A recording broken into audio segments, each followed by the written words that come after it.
성경을 읽으면서 참 고통스러울 때가 있습니다. 저는 어려서부터 성경 읽으면서 이 사사기 19장 읽는 게 참 힘들었어요. 지금도 마찬가지입니다. 1절을 한번 볼까요? 19장 1절에 보시면 어떤 레위 사람이 베들레헴 여인을 첩으로 두었습니다. 당시 첩은 아들을 얻기 위한 목적이나 아니면 이제 성적인 욕망을 해소하기 위해 두었습니다. 그런데 이제 둘 사이에 무슨 일이 일어나는지 정확하게 이야기하지 않지만 2절에 보시면 그 첩이 뭘 했다고 이야기하죠? 행음했다고 이야기합니다. 그리고 고향으로 돌아가요. 그런데 여기 행음이라고 번역한 원어를 보면 화를 내다 이런 의미도 있습니다. 그래서 지금 요즘에 학자들은 이 화를 내다라고 하는 쪽으로 무게 중심을 두고 있습니다. 그래서 우리가 가진 성경은 행음이라고 번역했기 때문에 저도 이 부분을 읽으면서 이 여인이 좀 부도덕하다 이제 이렇게 생각을 했는데 새 번역에 보면 이렇게 번역을 합니다. 그러나 무슨 일로 화가 난 그 여자는 이렇게 나와 있어요. 자, 그런데 이게 좀 더 자연스러운 번역으로 보입니다. 왜냐하면 3절에 보시면 그의 남편이 그 여자에게 다정하게 말하고 그를 데려오고자 하여, 이런 것으로 봐서 본문의 정황상 2절에 행음이라고 하는 단어는 간음이 아니라 화가 났다 이렇게 번역하는 것이 더 맞습니다. 다정하게 말한다, 이 말은 그 마음에 말한다. 그래서 남편이 그 여자의 마음에 말하여서 설득해서 다시 이제 그를 돌아오게 하려고 이제 4개월 후에 이제 친정 이 여인의 고향으로 이제 이 남편이 데리러 가는 것입니다. 자, 그런데 이제 거기 가니까 그 여자가 아버지에게 자기 남편을 소개하는 것으로 봐서 어느 정도 좀 화가 풀린 것이 아닐까 이렇게 생각을 또 해보게 되는데요. 그런데 이제 이 과정에서 보면 장인이 사위한테 너무 친절을 베풀어요. 우리가 사실 친절을 베푸는 건 좋은 일입니다만은 이게 너무 과도했을 때 이 문제가 생깁니다. 그래서 함께 먹고 마시고 유숙했다는 이야기가 반복되면서 5일이나 그곳에 머물러요. 근데 이제 이 과정에서 주목할 건 뭐냐면 남편이 여인에게 다정하게 말했다 이런 장면도 없고요. 또 아버지가 딸을 불러다 놓고 너의 입장이 무엇이냐 이런 이야기도 없었다는 것입니다. 이 여인은 계속해서 침묵을 지키고 있고 두 남자 사이에서 소외를 당하고 있습니다. 다시 이제 고향으로 돌아가는 길에 기브아라고 하는 땅에서 하룻밤을 묵게 되었는데 한 노인이 이 레위 사람 일행을 환대해 주었습니다. 하지만 오늘 본문에 보니까 문제가 발생합니다. 저녁을 먹고 좀 마음을 편안하게 가지고 있을 때쯤에 마을의 그 불량배들이 집을 에워싸고 레위 사람 이 손님을 내놓으라 이렇게 요구합니다. 우리가 그들과 관계를 맺겠다. 이건 이제 집단 동성애, 집단 강간을 염두에 둔 표현입니다. 이런 위기 상황에서 노인이 꺼내든 카드가 뭐냐면 자신의 처녀딸과 레위 사람의 첩이 있으니 내어줄 테니 욕보이든지 니네들 마음대로 해라. 하지만 우리 손님은 건드리면 안 된다. 이렇게 이야기를 합니다. 자, 이 상황이 도대체 이 우리 문화에서는 이해할 수 없는 그러한 내용이죠. 완전히 남성 중심의 가부장적인 입장만 나옵니다. 여성이 인격으로 대접을 받지 못하고 있었구나 이런 사실들을 확인할 수가 있습니다. 자, 이 과정에서 이제 실갱이가 벌어져요. 근데 말을 듣습니까? 불량배들이. 말로 안 되니까 레위 사람이 자기 첩을 붙잡아서 끌어내요. 25절에 보시면 붙잡아라고 하는 단어가 나오죠. 이건 굉장히 강압적이고 폭력적인 단어입니다. 그러니까 무슨 얘기냐면 이 여인이 나가려고 했겠어요? 안 했겠어요? 뻗팅겼겠죠. 내가 희생하겠습니다.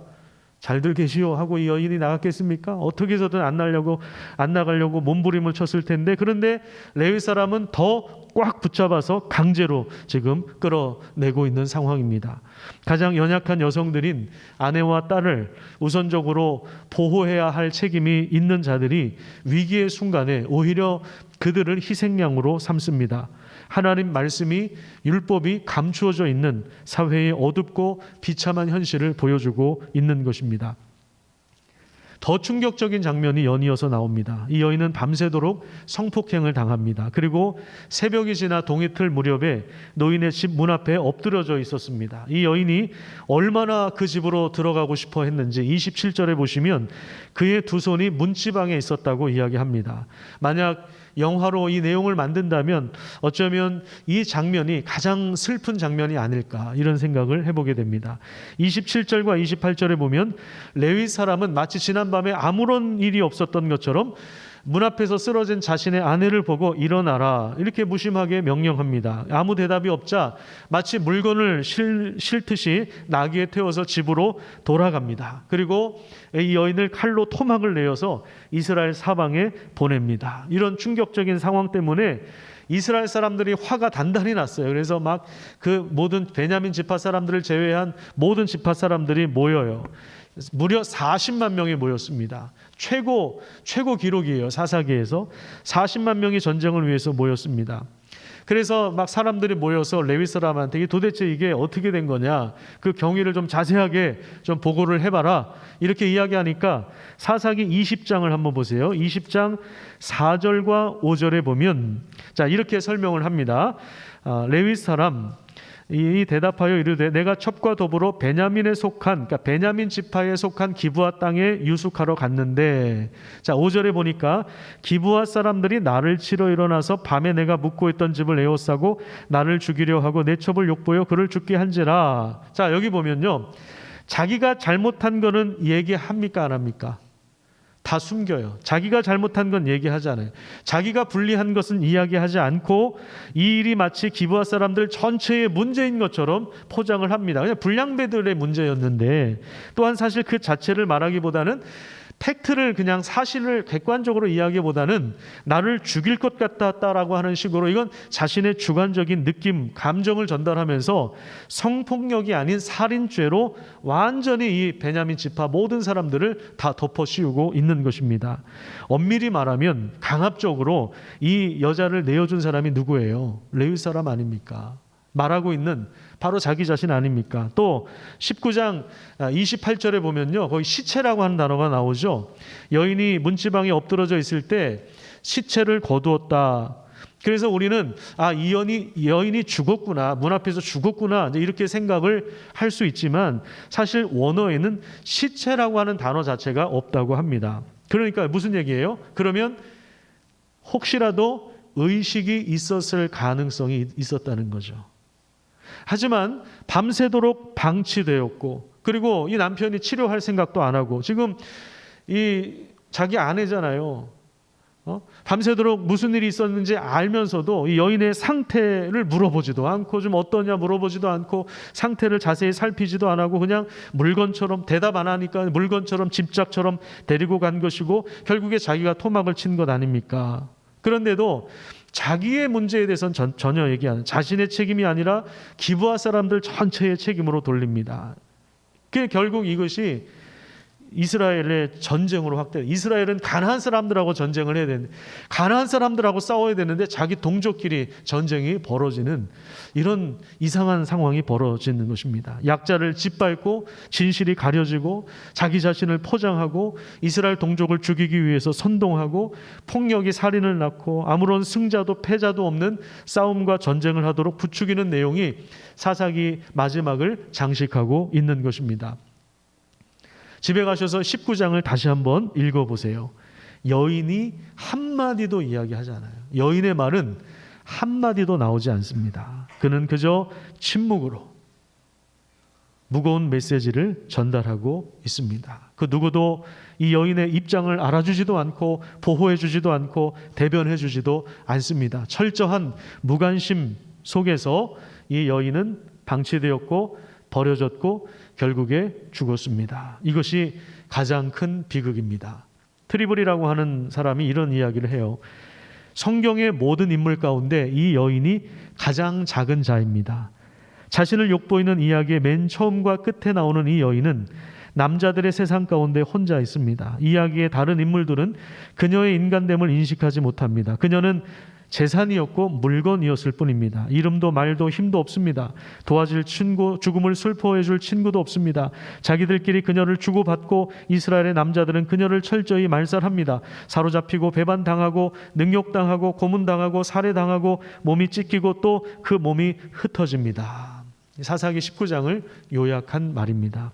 하나님을 인정하지 않는 사회의 전형적인 모습, 그게 뭡니까? 약자들이 짓밟히는 겁니다. 약자들이 억울한 상황을 맞이하는 거예요.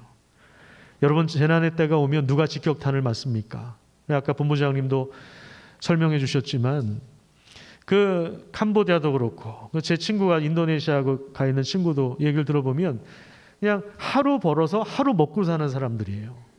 그러니까 하루 일을 못하면 그날 하루는 온 가족이 굶어야 되는 거예요.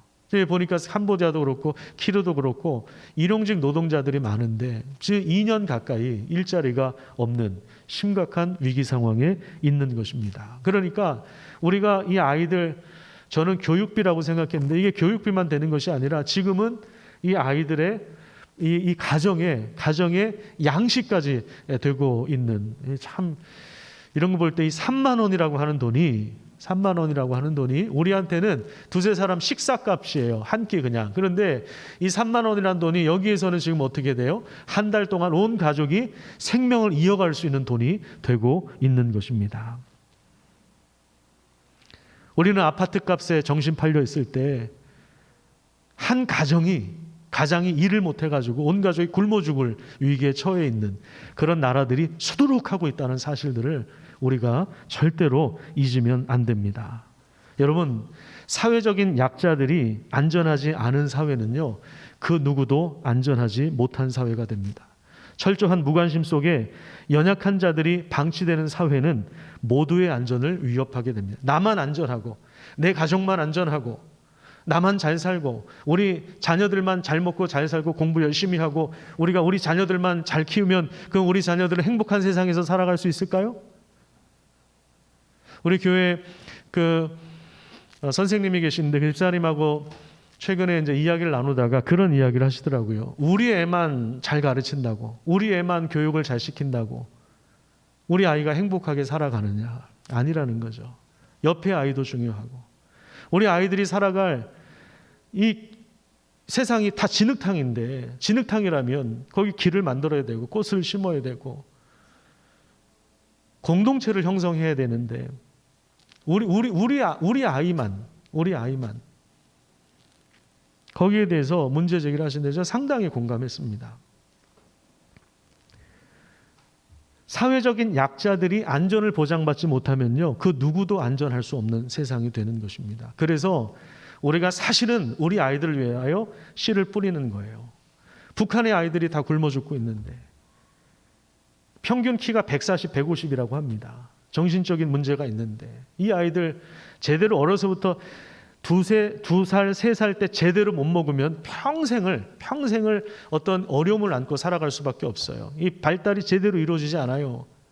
나중에 어떤 형태든 통일이 이루어질 때 그거 다 우리가 감당해야 할 사회적인 비용이 되는 것입니다. 그럼 우리 애들이 행복할 수 있냐 이 말이에요. 그러니까 지금 우리가 할 수 있는 대로 우리의 것을 나누는 것이 필요해요. 우리의 것을, 그게 전체로 보면 우리 아이를 위한 것이고 우리 가족을 사실은 위한 겁니다. 그렇게 우리가 좀 넓게 봐야 됩니다. 하나님을 왕으로 인정하지 않으니까 각자 자기가 왕이 되고 주인 노릇하고 개인의 욕망과 탐욕이 신앙의 이름으로 포장되고 사회의 악함과 어둠과 절망을 가장 연약한 자가 오롯이 감당해야 하는 이 끔찍한 세상, 율법이 가려진 시대, 그 폭력적이고 야만적인 시대가 바로 이 사사 시대입니다. 하나님을 왕으로 인정하지 않을 때 이 나라가 얼마나 하강곡선을 그리면서 결국에 이렇게까지 비참해질 수 있느냐, 이것을 사사기가 우리에게 보여주고 있습니다. 그렇다면 여러분, 우리는 어디에서 소망을 발견할 수 있습니까? 우리 사사기 다음 책이 뭐죠? 사사기 다음에 나오는 책은 바로 룻기입니다. 룻기에 무슨 이야기가 나옵니까? 사사들이 치리하던 때에, 흉년의 때에 베푼 여인들의 그 시어머니와 며느리의 인애와 사랑에서 우리는 소망을 발견할 수가 있는 것입니다. 보아스라고 하는 사람이 이삭을 남겨놓으라고 한 것에서 우리는 소망을 발견할 수 있는 것입니다. 그 다음의 책이 무엇입니까? 룻기 다음의 책은 사무엘상입니다. 사무엘상은 어떤 이야기로 시작합니까? 아들이 없어서 고통받던 그 한 여인이 통곡하면서 기도하는 것으로 시작하지 않습니까? 하나님은 그 고통을 안고 기도하는 한 여인의 그 모습을 통해서 그 기도에 응답하셔서 이 끔찍한 세상을 종료시키는 구원자에게 기름을 붓는 사무엘의 출현을 예고하십니다. 한 여인의 기도를 통해서 하나님은 그 비참한 역사를 끝낼 위대한 구원자를 준비하고 계신 것입니다. 그렇기 때문에 이 어쩌면 사사시대보다 더 혼란스러운 우리 이 세상 가운데 우리가 무엇을 기억해야 되느냐? 바로 사랑과 인애, 진실한 사랑이 있어야 돼요. 이게 소망이고요. 또 하나는 기도하는 것이 소망입니다. 오늘은 선교주일로 함께 지킵니다. 선교는 하나님이 온 세상의 주인이심을 인정하는 행위입니다.